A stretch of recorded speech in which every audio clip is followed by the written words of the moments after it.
আসসালামু আলাইকুম ওয়া রাহমাতুল্লাহি ওয়া বারাকাতুহু। কৃষিতে সুখসর ইউটিউব চ্যানেলে আপনাদের সবাইকে স্বাগতম।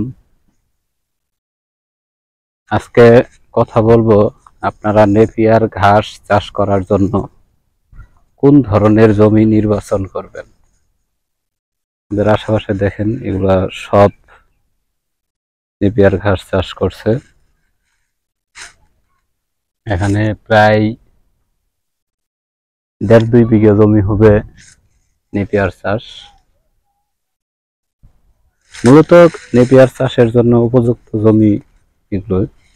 তারপরও আমি বলে দিচ্ছি কেমন জমি হলে ভালো হবে।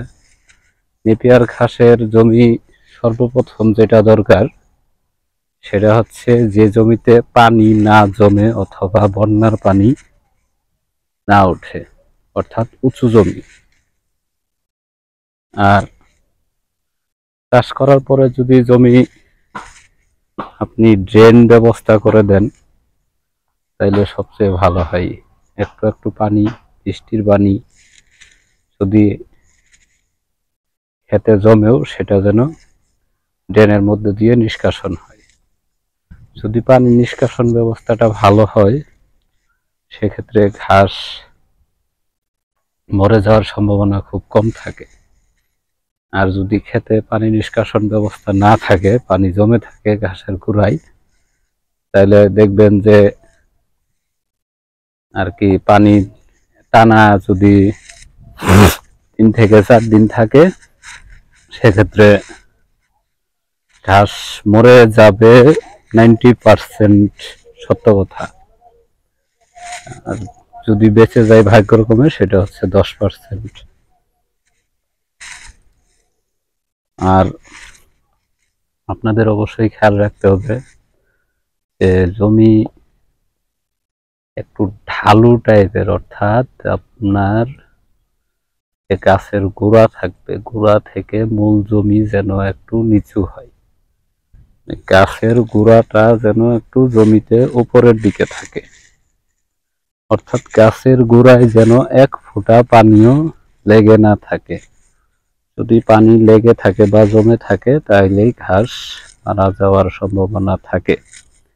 আর ঘাস যদি দ্রুত বর্ধনশীল করতে চান সেক্ষেত্রেও গাছের গোড়ায় পানি জমতে দেওয়া যাবে না। আশা করি সকলেই বুঝতে পারছেন আমি কি বোঝাতে চেয়েছি।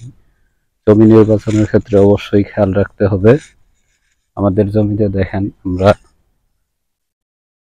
ঘাস চাষ করার সময় ড্রেনের ব্যবস্থা করেছিলাম, আবার পরবর্তীতে ঘাস যে কয়বার কাটা হয়েছে প্রত্যেকবার এই ড্রেন থেকে মাটি আমরা উত্তোলন করে সাইডে জমিতে দিয়ে দিই। এই ড্রেন থাকার কারণে গাছের গোড়ায় কখনো পানি জমবে না। যদি বৃষ্টি বেশিও হয় সেক্ষেত্রে ঘাস পানি থেকে অন্তত 2 থেকে 3 ইঞ্চি উপরে থাকে, যার কারণে ঘাস মরে যাওয়ার সম্ভাবনা একদমই নেই। আল্লাহ যদি রহম করে তাইলে ঘাস মরবে না আশা করি। ইনশাআল্লাহ আপনারা সবাই এই পদ্ধতিতেই ঘাস চাষ করবেন। যদি ড্রেনেজ ব্যবস্থা ঠিক থাকে তাইলে ঘাস চাষ করে অনেক মজা পাবেন ইনশাআল্লাহ।